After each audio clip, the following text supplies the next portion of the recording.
நாளைக்கும் தொழில் ஸ்தாபனங்கள் மூடப்பட்டதேன்?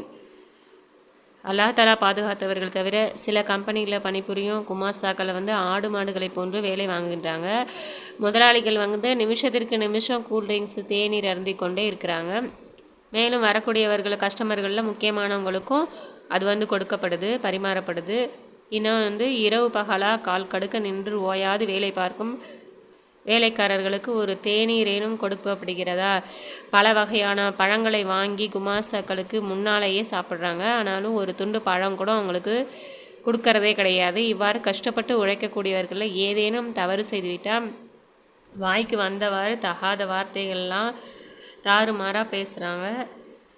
குமாஸ்தாக்கள் வேலை பார்த்துட்டே இருக்கும்போது பங்குதாரர்கள் உணவருந்திய பின்பு தான் குமாஸ்தாக்கள்லாம் வேலை பார்க்குறவங்கலாம் சாப்பிடணும்.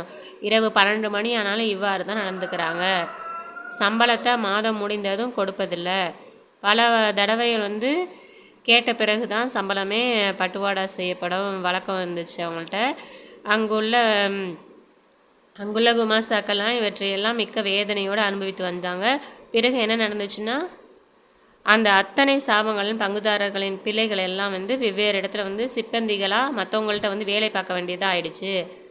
மேலும் அவங்களோட எல்லா ஸ்தாபனங்களுமே நஷ்டமடைஞ்சிடுச்சு. இதுதான் அல்லாஹ்வின் செயல்.